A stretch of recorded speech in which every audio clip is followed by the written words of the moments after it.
Okay, time for the actual trial. It's 9 o'clock. I believe it's time for roll call. Is the defense not present? Such unprofessionalism. If there is no defense, then this trial cannot proceed any further. We must make a ruling based on the evidence that has already been presented. I will now converse with the jury. We shall decide whether Prince Juan is guilty of murdering Major Howell and of conspiring to murder the king. Your Honor, may I have a word? Fine, but make it quick. I'm a firm believer that a trial must be orderly and punctual. There is no room for wishy-washy dilly-dallying. But it seems somewhat rash to end a trial session the moment it is due to start. Perhaps it would be prudent to wait 5 or 10 minutes in case the defense is just a little tardy. Then the trial still has a chance to proceed and justice will be served. You are the prosecution, are you not? You have nothing to worry about. A guilty verdict is all but guaranteed. Your Honor, you appear confused. I'm not here to secure a guilty verdict. Of course you are. You're a prosecutor. By definition, you're here to prosecute. No, my job description is to prosecute. But I am here, in this courtroom, to ensure that justice is served. An unfair and unbalanced trial is not in the spirit of justice. That's very noble of you. But if the defense is absent, then there is little that can be done. I'll hear no more about this matter. I will now talk with the jury. The defense is present. Your Honor. You're too late, Falcon. Mon Dieu, JJ. You look a total mess. Did you take a morning swim in the Seine or something? Something like that. Your Honor, we are all present. We are only 3 minutes over schedule. Let's not needlessly dirty the pure name of justice. Rules are rules, prosecutor. Falcon clearly had no respect for legal procedure. Frankly, for turning up while looking like a drowned rat, I ought to hold it in contempt of court. Your Honor. But, Your Honor. Rules are rules. One more word out of either of you, and I shall have you both disbarred. It's a pity. The King of France was most looking forward to standing behind the witness podium. The King of France? He's here? Oh, are we not doing this trial after all? That's a pity. Your Majesty. What a surprise. Well, you see. You know, it's my 7th time testifying against a would-be assassin. It's the first time seeing a trial where the case is ended before it's even begun. Well, the defense, it was late and, Oh, pish-posh. France didn't become a great and dignified kingdom through rigorous punctuality. Let's go ahead and start with this trial. It'll be fun. Look, I'll say the oath to get us started. I swear to speak without hatred and without fear, to tell the whole truth and nothing but the truth. Did I get it right? That was perfect, Your Majesty. JJ, I trust you have no objections with the king testifying? No objections here. Going ahead with the trial is fine with me. And surely you wouldn't stand in the way of the king, would you, Your Honor? Gah, fine. Proceed with this cursed trial. Excellent. Now, Your Majesty, could you tell us your activities on the day of the murder? My activities? Well, I started my day with toast and tea, as I normally do. I was dressed in my PJs at the time. I think you can skip ahead a little, perhaps to your arrival at the Louvre. Ah, right, of course. Well, my entourage and I entered through the Louvre's south entrance around 9 o'clock. We passed through the Salé des Timbres with little fanfare. At the great Grand Gallery, I unveiled the new painting and gave a short speech to inspire the citizens who attended. That's when I was approached by a man claiming to be the Prince of Spain. He presented a rose, which was taken by Major Howell, and, well, I think you know the rest. Indeed we do, Your Majesty.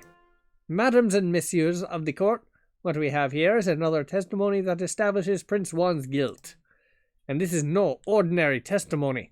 It is the testimony of perhaps the most trustworthy man in all of France. Oh, you flatter me, prosecutor. But I am the trustworthiest in the kingdom, aren't I? I have no doubts, Your Majesty. Nonetheless, I would like to perform a cross-examination. How dare you doubt your king? The utter nerve. Oh, calm yourself, Judge. I have no qualms with standard legal procedure. Defense, please proceed. I want to see your best courtroom drama material.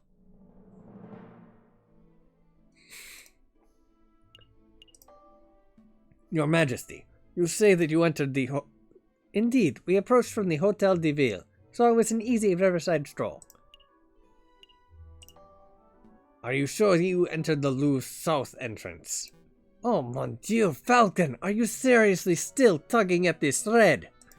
The king himself just testified, under oath, no less, that he entered through the south entrance. You can't possibly have any reason to call this fact into question. I am just being thorough.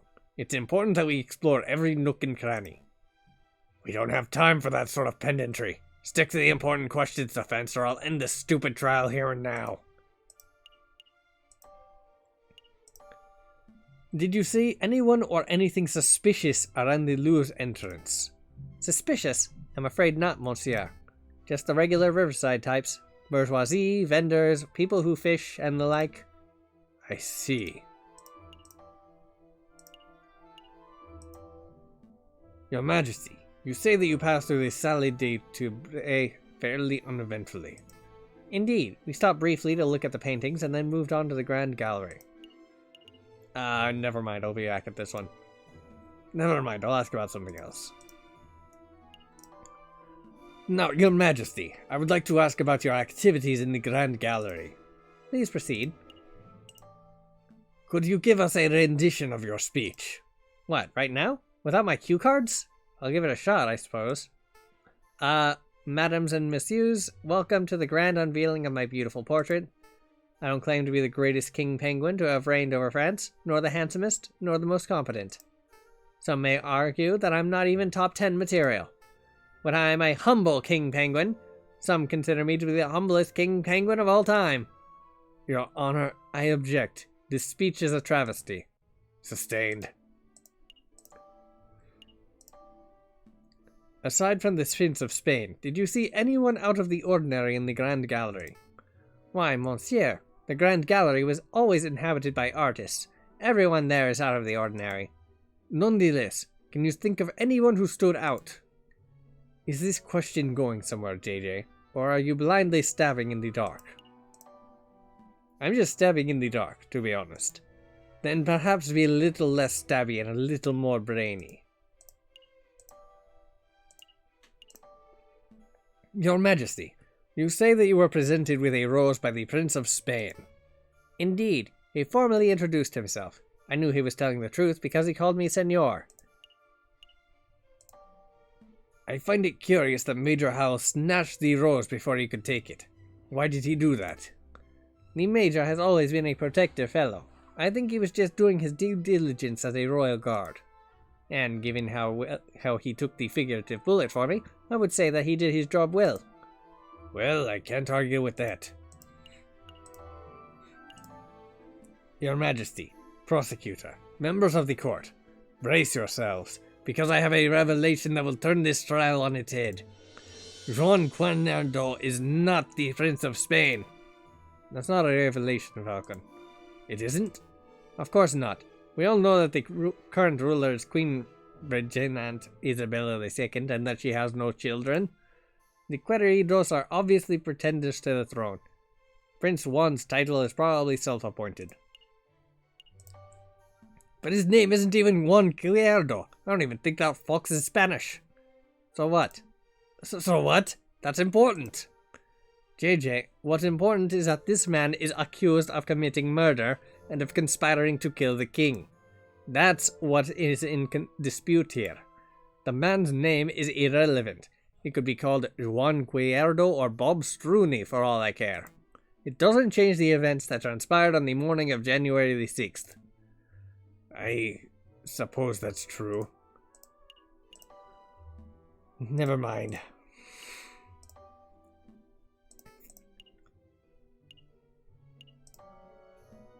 There are several rooms between the Louvre's south entrance and the Grand Gallery, but you've only mentioned the Salle de Tibre by name.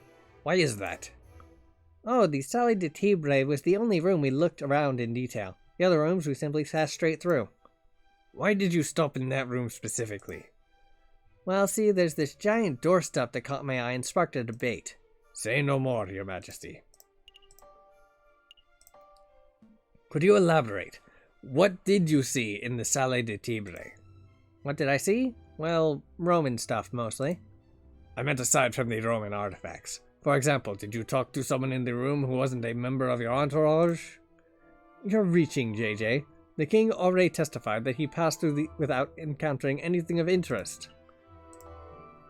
I have reason to believe that this was a key moment on the day of the murder.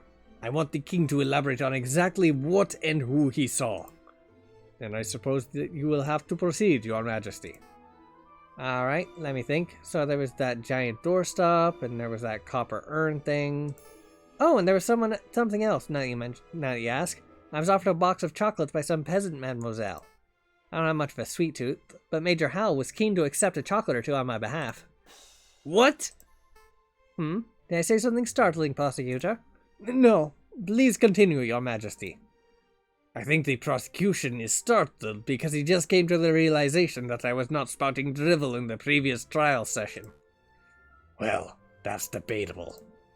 To cut a long story short, Your Majesty, this mademoiselle may hold some relevance to the case at hand. Could you describe her? Really? She's relevant? Well, let me think. I didn't get a good look at her face, but she was a sorry-looking swan, probably in her late teens or early 20s. A young, sorry-looking swan, you say? I don't suppose her name was... Mademoiselle Signet? Signet? That sounds familiar. Why, yes, I think that was it. She was called Mademoiselle Signet. I see. This is undoubtedly significant. Mademoiselle Signet gave chocolates to Major Howell minutes before he died. Now, just 1 minute. I see what you are alluding to, JJ. You're suggesting that the gifted chocolates killed the Major. But that line of reasoning holds no weight because the evidence is circumstantial. Circumstantial, my tail feathers. The king just testified that Major Howell ate chocolates. Yes, that much is no longer in dispute. But you still have not proved that the chocolates were poisoned. Without that, we must assume that the swan was merely offering a gift, rather than speculating that she is a murderer. Yes, yes! Shame on you, defense, implicating a poor, innocent girl like that. Absolutely disgusting. Why, I ought to end this trial. Hold on. I do have evidence that the chocolate was, in fact, poisoned. I don't believe you, JJ. If you had a piece of evidence that significant, you would have slammed it down already. Present it. Well, I can't. It's not really the evidence folder type of evidence. Why am I not surprised? The drama was just getting good. Why did you all suddenly go quiet? Well, Your Majesty, it appears that the defense just had a realization of its own, that it is that he lacks the evidence to support his theory. Since he cannot continue with his argument, I believe the cross-examination has come to an end. I think this trial is over, Your Honor. About bloody time. You may take your leave, Your Majesty. Very well. I am pleased that justice has been thoroughly served. Until the next assassination attempt, adieu, messieurs. I will now deliberate with the jury. Objection! Sorry, I've always wanted to do that. Sparrowson, are you okay? Yep, the doctor said I have an iron stomach. Most of the poison passed straight through me. Speaking of which, I would like to testify on that poison chocolate issue. I even got a doctor's note, see? It's too late. The trial is over. You can't be serious, Your Honor. The contents of that note could turn the entire trial on its head. You must allow it. Why are you constantly arguing with me? I thought the job of a public prosecutor was assist the judges. I told you, my honor. My job isn't to get a guilty verdict. It is to ensure that justice is served. I swear, you are the worst prosecutor in all of France. Go ahead, Sparrowson. Read the contents of the note for the court to hear. Ahem. This patient, Sparrowson, was admitted to Saltpeter's hospital, where he displayed a variety of symptoms. These include profuse sweating, a rapid fever, and severe nausea. The patient was diagnosed with poisoning, probably originating from the plant known as aconite, aka monkshood, aka wolf's bane. When we questioned the patient, he admitted to having consumed a discarded chocolate wrapper, potentially carrying the poison. Examining the contents of the patient's stomach confirmed this to be true. As a mental health professional, I believe this patient to be clinically, we can skip that bit. Yada yada. Okay, here we go. Signed, Dr. Falret. Thank you, Sparrowson. I don't think I'll even need to question you. Between your note and the king's testimony, every angle of the chocolate wrapper business has been covered. Awesome! Wait, did you say the king is here? You can get his autograph later. Right. So what happens now? Do I get cross-examined by the prosecution or something? To be honest, I see little to cross-examine. Do your damn job, prosecutor. Cross-examine that little annoying liar of a bird. Tear his testimony to shreds. Your Honor, he has a note, signed by a medical professional, definitively proving that the chocolate wrapper from the crime scene was poisoned. We could nitpick the details, or delve into the doctor's credentials, but I fear it would be a waste of the court's time. Nobody wants that. Gah! So then, what the hell do we do now? We do nothing, Your Honor. This poisoned wrapper has introduced an element of doubt into the case. The prosecution must accept that. But is the level of doubt reasonable? Is it significant? I think the members of the jury will agree.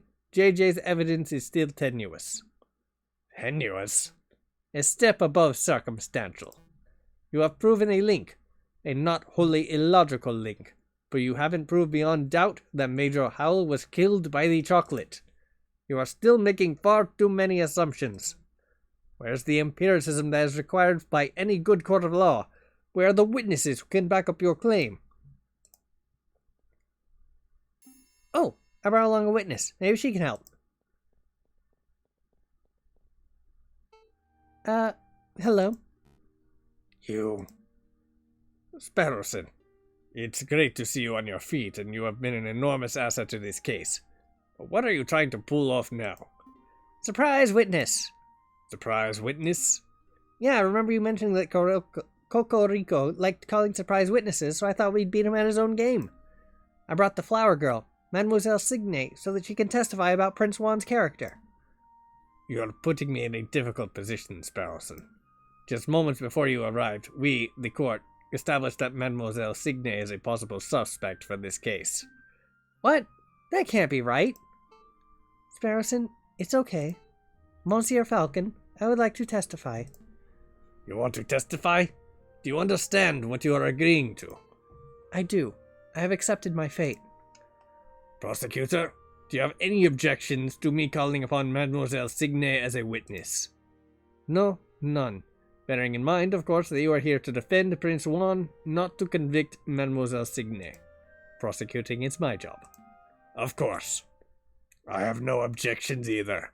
Please proceed, witness. Speak the oath. The oath?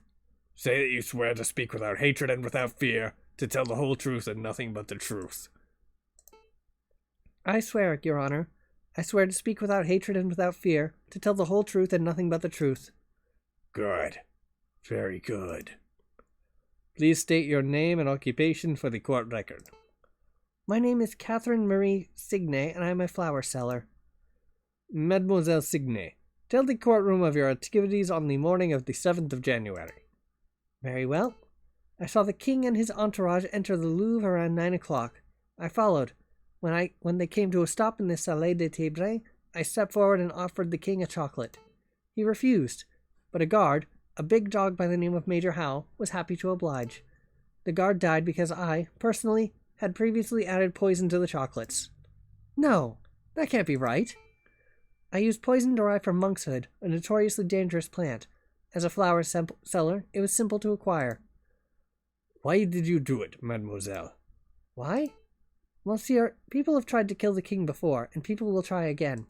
He is a vile man who has no respect or love for the people who suffer under him. I did it to better the French people. I don't believe that at all. Falcon, say something. Mademoiselle, are you being coerced or threatened? Speak freely. No, monsieur. I'm confessing out of my own volition. It is my guilt and no one else's.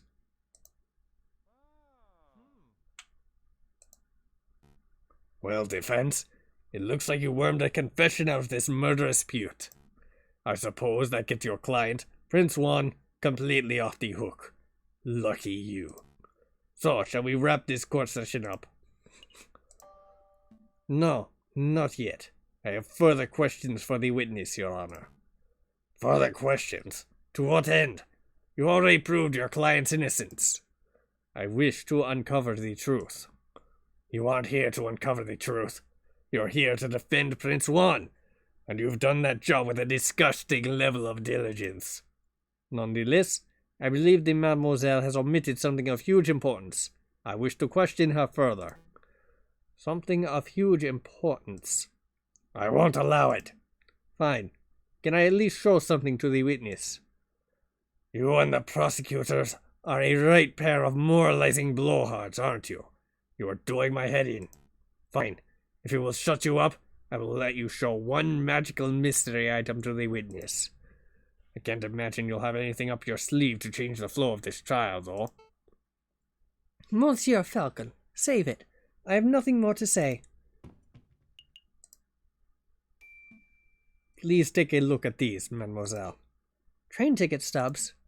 Look at the names. Papa and Mama on. In Vienna? Really? Are they safe? They are. The tickets were arranged courtesy of the Fox. Then that means the wolf has nothing to hold over me. I can speak freely. Indeed. Go ahead, mademoiselle. What are you two muttering about down there? I'm amending my testimony, Your Honor. Members of the court, everything I've said today has been the truth. I did go to the Louvre on the 7th of January. I did present a box of poisoned chocolates to the king. Except, it was not of my volition. I was threatened. I was forced to carry out the task under threat of harm. You see, my family has been struggling to get by. The winter has been harsh, and my flower business has been struggling. One day, a man approached me. A man I assumed to be kind-hearted. This man offered me 200 francs to get us through the cold, but I could not afford to repay the debt. When I attempted to bargain with the man, he offered me a deal. Assist him with murder and he would drop all debts. Refuse, and he would ruin me and my parents. I obliged, because the alternative meant death for those I love. The name of the man who did this is Judge Romulus.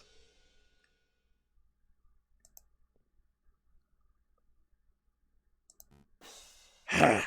What a creative story. This is obviously a last-minute, desperate attempt at passing the buck. The sheer laziness of this girl to accuse a man she's never met before. She's blatantly floundering. Indeed, I've heard dozens of these self-pitying yarns during my time as a prosecutor. Although, admittedly, this is the first time I've seen a witness directly accuse a judge. Quite a brazen gambit. But in any case, these sorts of stories never turn out to be true.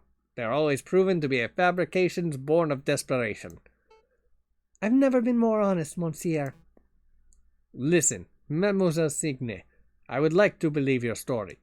But accusing a man, a judge no less, of conspiring to murder the king is a hugely serious accusation.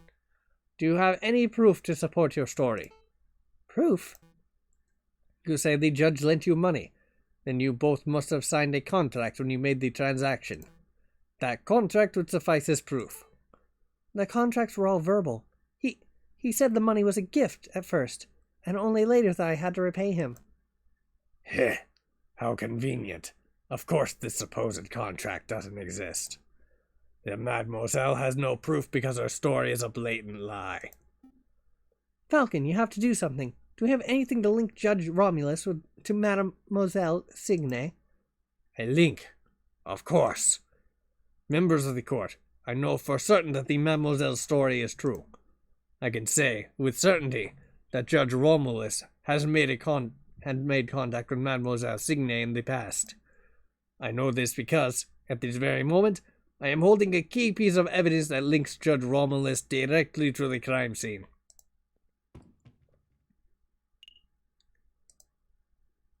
I think you should take a look at this, Severin.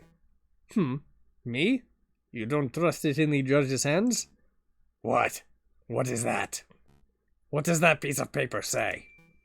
This is a receipt for a box of chocolates from Lander Hackelslag's Chocolate Emporium on the 6th of January. Made out to a man named Romulus? The writing upon the receipt is clear. A man named Romulus brought chocolates on the day before the murder. These chocolates happen to have been the same brand and flavor as the ones that were used in the royal assassination attempt. By itself, this evidence would not be definitive. It would only suggest that the judge has something of a sweet tooth.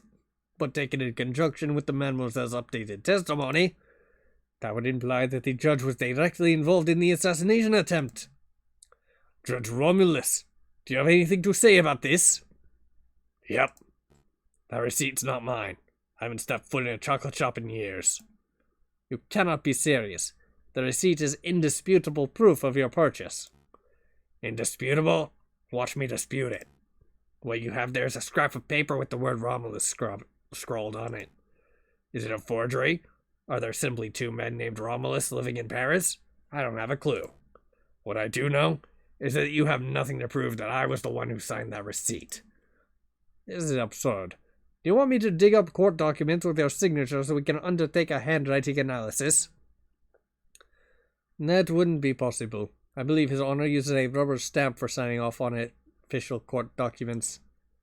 That would be correct. Well, it's no matter. I don't need the judge's signature. I already have, in my possession, proof that the signature on the receipt belongs to Judge Romulus. Oh, but first things first. I believe you dropped your pen, Your Honor. Oh yeah, that's mine. Thanks, I've been looking for that thing everywhere. I thought as much. Mesdames and messieurs, last night I was assaulted outside Salpêtrière's hospital. I did not see the assailant's face, but I did accidentally grab something from their garments as I was thrown into the Seine. Oh, so that's why you smell of fish. I wanted to say something, but I thought it might be rude. This fountain pen is the very item I grabbed. Did I say this pen was mine? On closer inspection, I see I must have been mistaken. Save it, Your Honor. I am not here to press assault charges. What interests me most about this pen is the ink it contains. It is emerald green in color. And as we all know, only baddies write in green. Well, yes, but more importantly, it's a rare and unusual choice of ink color. I would venture that only a dozen people in all of Paris are arrogant enough to write in green. And I would venture that only one of those arrogant people is named Romulus. So Judge Romulus lacks respect for classic penmanship. What of it? Take another look at the chocolate receipt, Severin. That receipt was signed with emerald green ink. It's certainly quite a coincidence. No, there is no more room for coincidence. There is no more doubt. There is only one narrative that can tie this ridiculous streaming of evidence together. On the 6th of January, you, Judge Romulus, bought a box of chocolates with a custom filling. That custom filling contained poison, originating from the flowers of Mademoiselle Signe, a street seller who owed you a debt. On the 7th of January, you, Judge Romulus, leveraged that debt to force the girl to present the poisoned chocolates to the king. Then, an idiot of a man by the name of Juan framed himself as the murderer in order to take the fall in Mademoiselle Signe's stead. You pushed for Juan's guilt by priming a witness, Monsieur Toussaint Kingsley. And when that failed, you pressured Mademoiselle Signe to take full responsibility for the crime. That is the only narrative that makes sense. Admit it. Fine. I do admit it. I did it. I purchased the chocolates. I added the poison. I put a peasant girl in debt just so I could force her to take the fall. I was the one who wanted the king murdered. But there's not a damn thing any of you can do about it. I am the one who holds the gavel. I am the one who passes the sentences. With a snap of my fingers, I could have each and every one of you guillotined at the Palais des Austerlitz before nightfall. Who judges the judges? Who stands above me? Nobody! Not even God can condemn me while I sit so highly. Attempting to murder the king, corrupting the Cour d'Assises. What an utterly repulsive individual. Don't touch me, you dirty pig! You have no authority over me. He doesn't. I do. Take him away, Inspector. I'm not done. I'm not done with any of you. You're all guilty. You'll see. A revolution is coming. The rebels will overrun Paris. The king and government will fall. The bourgeoisies will be slaughtered. We shall have a glorious second republic. A republic free of class, where everyone is free and equal. Hey, don't touch me! Just another ranting lunatic, Your Majesty. Ignore him. Of course. Carry on, Inspector.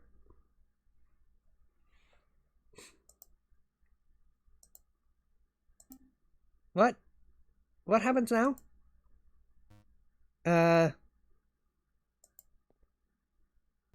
I guess I was supposed to take over the President Judge's duties? Well, given the surprising series of revelations that just took place, we believe that the results are clear. We find the defendant, Prince Juan Guerrero, to be cleared of all charges. We therefore find the defendant not guilty.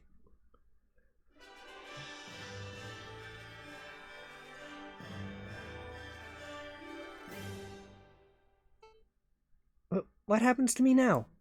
Mademoiselle, it is clear that you were coerced. However, you still attempted to assassinate the king. By all rights, you must be tried for your crimes. I see. I cannot argue. But, as it happens, due process was not followed during this trial session. Judge Romulus thoroughly disrupted the proceedings. Consequently, I believe that most of the testimonies given during this trial session would not be seen as valid in a court of law. What does that mean? He's saying you're free to go. Correct. As a prosecutor, I see no crime to prosecute. Really? Thank you so much, monsieur. And thank you, messieurs. Without your help and assurances, I don't know if I'd been able to testify. So, are my parents really in Vienna? I think so, but you would have to ask the Fox for details. I don't know exactly what he arranged. Although, now that Judge Romulus poses no threat, I suppose your parents will be free to move back to Paris. Actually, I may follow them. To Vienna.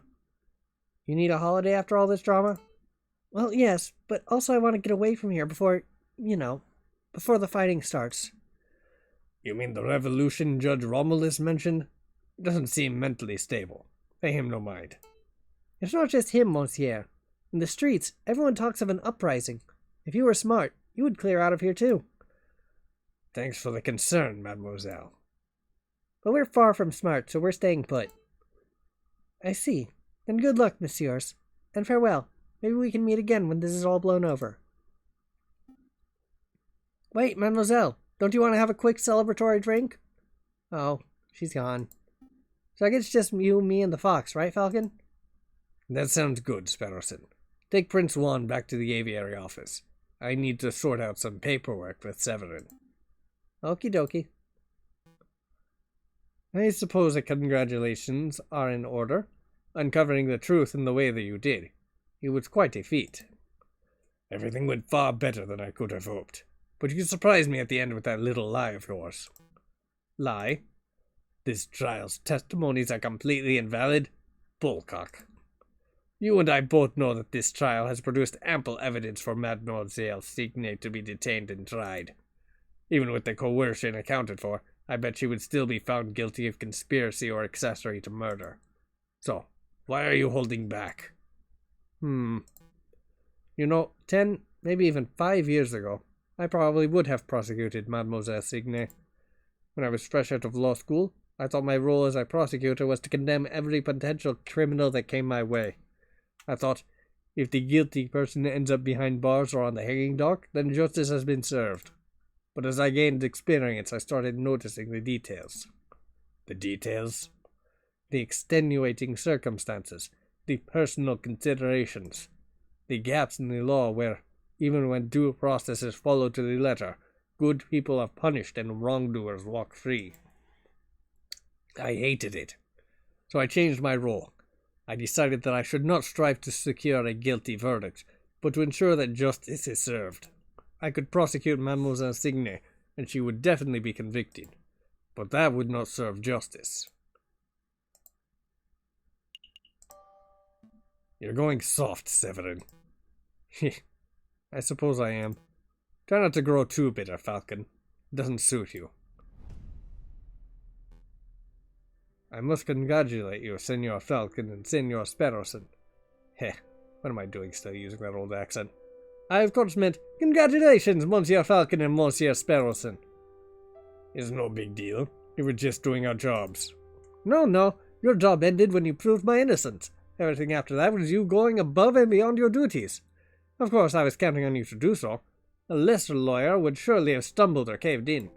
Oh, but before I forget it, your payment. Thank you, Monsieur Vulpes. This has been a strange case, but I'm glad the truth came to light. I'll see you out.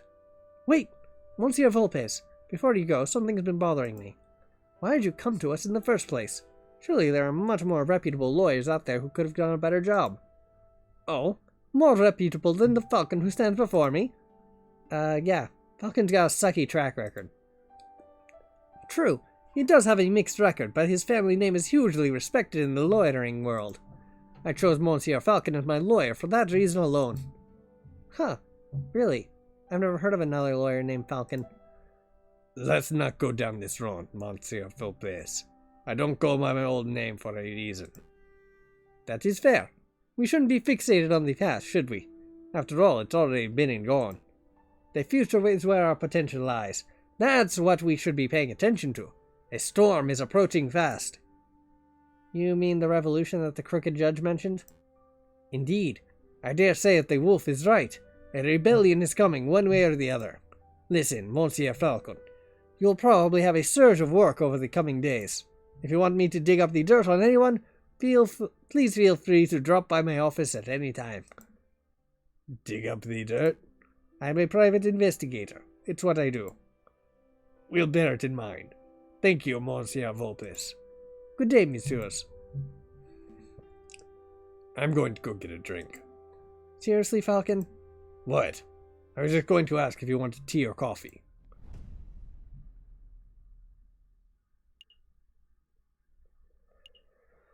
Whew. End of Act 2.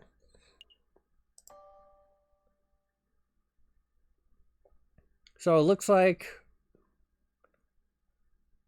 A, B, C. There's 3 different branches that Case 3 can go down.